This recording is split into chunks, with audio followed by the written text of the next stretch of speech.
Hey, my name is James Nicholson and welcome to my YouTube channel. Now in this video, we're going to talk about, is this the end of the property investment market? So much is on a landlord's plate right now. I'm going to cover some of those things and what could you do instead to make money with property. So make sure you stick till the end. If I could ask you a very quick favour, quickly smash that like button over there, guys. It'll take you 1 second. Smash it now.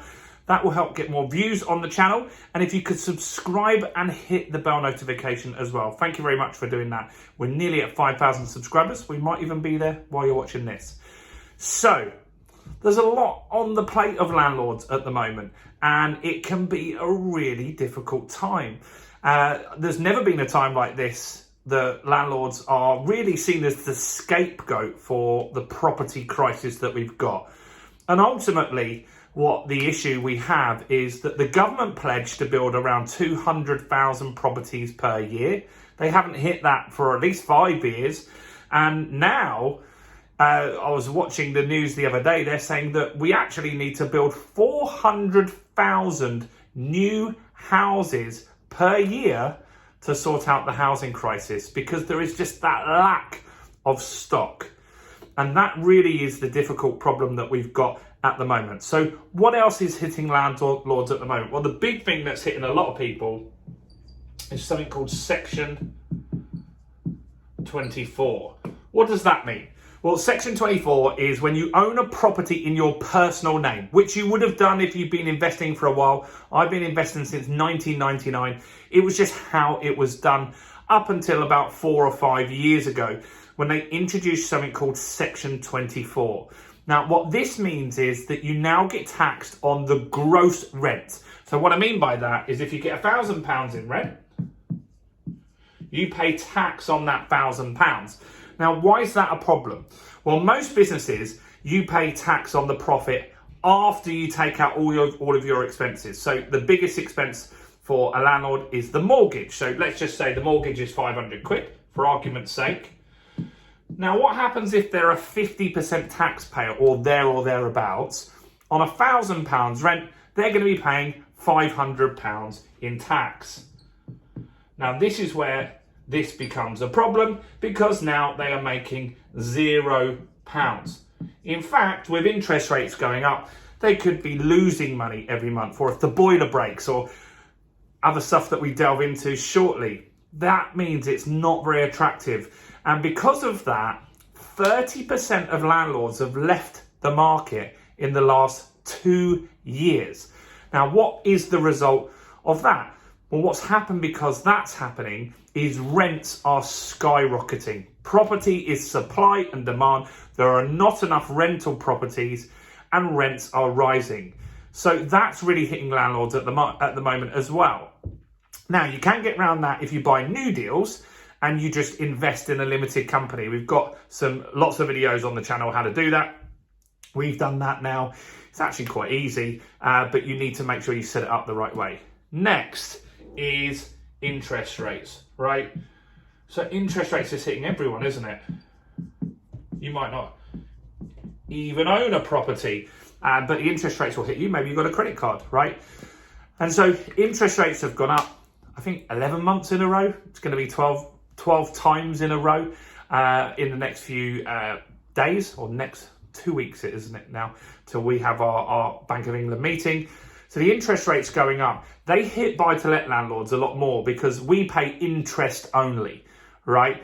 And so let's just say our payments were £500 a month and we were on a 2% interest rate. If it now goes to 4% interest rate, which it has, and will hit a lot of people, now they're going to be paying £1,000 a month interest. So that really does mean this part is even more problematic. But even if you own it in a limited company, interest rate rises are a real shock to the system. They've made affordability less. They're also going to have a lot of consequences for landlords when they go to remortgage, because maybe they have to put some more money in, extra deposit, to make the deal stack up. So that's another real downside for landlords at the moment. And so there's even more problems for landlords, believe it or not. The next one is the EPCs. And these are the energy performance certificates. These are on every property, whether you rent or you buy a property. If you look on Rightmove, you can see the EPC of that property, and it's its energy efficiency rating. I think it goes from G all the way to A obviously being the best. And they're saying now for residential properties, it was going to be 2025. Fortunately, they've pushed it back to 2028. By 2028, landlords have to have a C grade, or they need to have spent £10,000 on that property to get it as close to a C as they can. Because let's think, a Victorian property that's listed, you're not going to be able to get it up to a level C. It's just not possible. Some properties in rural areas, they're not really going to get to level C either. But that's another cost for landlords, and that's a big burden. If you've got 10 houses and you've got to spend a minimum of 10 grand on each one, that's 100 grand that you're out of pocket. If you're not making any money on your rent and the interest rates are also hitting you at the same time, you can see why a lot of landlords have left the market as well. So there's a lot of uncertainty here for landlords, and that's why lots of people are leaving. So where's the opportunity here? Because there's always opportunity in a property market. So where the opportunity really lies is new strategies. And so you need to be looking at high cash flow strategies. One of those is serviced accommodation, and one of those is HMOs, right? And so HMO, serviced accommodation, and also an investing strategy called BRRR. So let's quickly go into all of these. First off, SA, serviced accommodation. Now, if you're only making a few £100 profit per property, you're not really going to do that great, are you? So why don't you look at making it a holiday let, or rent it out to contractors or business people on a short-term basis? At that point, a property that gets £600 a month, you could easily get £100 per day. Now, if you fill it up all month, that's £3,000 in a month rather than your 500 or 600 quid. Now, you've got to take out costs of the marketing, you've got to pay for obviously the council tax, the heating, and you've got to furnish the place properly. But it's a lot easier to make at least £1,000 profit per month if you run it as a serviced accommodation. Also, the tax implications are better if you own it in your personal name, because it's now classed as a holiday let. You don't have to pay the tax at the same level, and you can deduct a lot more expenses again.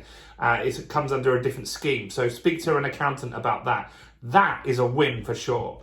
Next is HMOs. Maybe you've got a 3-bedroom house now with 2 extra rooms in the house, and you could run that as an HMO and rent it out on a room by room basis.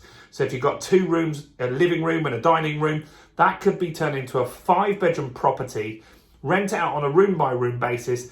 And again, if you structure it right, look at the rates on spare room, how much things are in spare room, you could easily get £1,000 profit per month. That would pull you out of this Section 24. It would cover you against interest rate rises as well. That's another great strategy. What I've been doing recently is the BRRR strategy. We actually did a great video on that, 2 days ago. If you go back and look at the old videos that we've got on here. And the BRRR strategy, in fact, what I'll do to help you is I'll put a link in the description here where you can go and check out a blog post that we did on that. We did a detailed blog post on that on our site the other day. But the BRRR strategy is where you buy something under market value. So we bought from auction, we then refurb, so that's buy, refurbish is the R. And so that's where you then refurbish it. And you need to keep the costs down on that. That's important that you manage it. You're not looking at to make it Buckingham Palace. You're just making it to be passable as a buy-to-let standard. And so you put a kitchen in there, a kitchen, a bathroom, carpets, decorating, that sort of stuff. And then the second R is to refinance it. So you're going to go back to the lender, show them you've uplifted the value, show them all the work that you've done to it to justify the new valuation, and then you'll refinance it. They'll give you more money and you'll pull out some of the money. So for example, we purchased Georgia's first property, which is my daughter, for 60 grand at an auction. We spent 12k doing it up. We had around 3k in other costs, stamp duty and stuff like that. and we were in for pretty much 75 grand on that property. We refinanced that property because other properties on the street were worth 100 grand that were in a good condition, and the valuer, in fact, there was one next door, 2 doors down, for 105. He said ours was worth 100.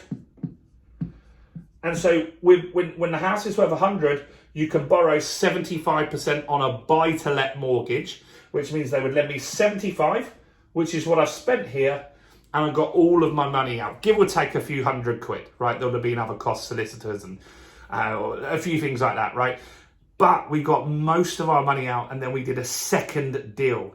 Now, why that's good in this current market is because if you can leave almost no money in or low money into the deal, that means you're more protected, and so you instantly build some equity in that property. That's a good thing. That means you're going to get higher rents because it's in better condition. You've already got that equity in there, so you're not fussed about house prices going up or down or sideways or anything like that. And then if you want to get some better cash flow, rent it out as an HMO or rent it out as a serviced accommodation. So look, the property market is tough for landlords, particularly if you own in your own name. That's opportunity for you because you could take those properties off those landlords and rebuy them in a limited company and run them the right way, the more tax efficient way today. Let me know your thoughts in the comments. Do comment below. Do like the video. Do subscribe and hit the bell. Check out all the other content on my channel, including this video right here.